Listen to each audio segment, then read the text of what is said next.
सबको। मेरा नाम तिलकराज है, मैं डिस्ट्रिक्ट मंडी से बिलोंग करता हूँ। मुझे लीवर में प्रॉब्लम था, मुझे मतलब खून की उल्टियां होती थी। तो 2 साल कुल्लू में ट्रीटमेंट करवाया। मतलब बीच बीच में जैसे 3 महीने बाद या 4 महीने बाद मुझे खून की उल्टियां हो जाती थी। तो 2 साल बाद मैं खुद ही छुट्टियां दी अगस्त की, तो मैं खुद ही आ गया चंडीगढ़ पीजीआई चेक करवाने के लिए।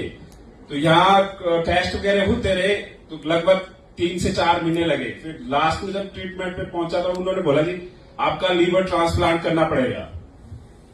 तो उसके लिए कहते 35 से 45 लाख रुपए लगेगा। कितना? 35 से 45 लाख लीवर ट्रांसप्लांट? हाँ, 35 जी। लाख। तो मेरे पास तो कार्ड था उस समय, जो ट्रीटमेंट के लिए दवाइयां लगी, तो उन्होंने मुझे मना कर दिया। उसके जो आयुष्मान कार्ड रहता है वो 5 लाख तक रहता है, तो उन्होंने मुझे कार्ड के लिए मना कर दिया। कहते जी इसको आप मत यूज करो, अभी ये बाद में आपके काम आएगा लीवर ट्रांसप्लांट में। तो मतलब वहां से चलता रहा इलाज। तो फिर मैंने पूछा कि अगर चलो पैसे का इंतजाम कर भी ले, जमीन वगैरह या घर बेच दें, तो उसके बाद गारंटी है? कहते जी उसके बाद प्रोसेस है, अगर आप डायलिसिस होता है उसमें अगर इन्फेक्शन ना हुआ तो ठीक है, अगर इन्फेक्शन हो गया तो कहते फिर कोई चांस नहीं है। तो फिर मैं यहाँ से पीजीआई से वापस चला गया। फिर मेरे रिश्तेदार ने मुझे बोला कि ऐसा आयुर्वेद संस्था है WPL करके, तो कहते आप उसकी दवाइयां शुरू करो। शुरू में तो मैं ऐसे घर में ही रहता था, फिर लास्ट में तो चलो मरने से अच्छा है कि एक बार ट्राई कर लूं। तो मैंने वो शुरू की।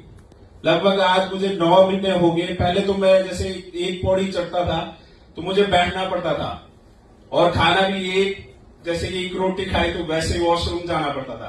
बट आज की डेट में ना मुझे कोई मतलब खाना भी मैं ठीक ढंग से खाता हूँ, और मुझे कोई चलने में भी कोई इश्यू नहीं है। तो लास्ट डे मैं पीजीआई में आया था चेकअप के लिए, तो मैंने चेक किया, डॉक्टर ने बोला तुमने ऐसा क्या खा लिया भाई, तुम अब तेरे उसमें बहुत इंप्रूवमेंट है 80%। तो मैंने यही बोला कि मैं जो आपने दवाइयां बोला था तो वही की है। कहते साल भर गाय थे, तुम थे कहां बताओ? मैं कहते यही दवाई लेते। कहते अभी उन्होंने बोला कि रिव्यू आफ्टर 3 मंथ, बाकी तुम ठीक हो। कहते जो खाते हो खाओ, जो मतलब अच्छे हो पहले से, घबराने की जरूरत नहीं। तो थैंक यू। आपका 35 लाख का ऑपरेशन बच गया? जी सर। अब आप बिल्कुल ठीक है? जी सर बिल्कुल। अच्छा लग रहा है आपको? बहुत अच्छा सर, जान बच गई, इससे बढ़कर और क्या होता है। अब एक बात समझो, एक बात मैं यहाँ पे आपको ना क्लिक कराना चाहता हूँ, समझो। अब सर ने एक बात बताई, ऑपरेशन करने के लिए तैयार हूं, घर बेच दूंगा, जमीन बेच दूंगा।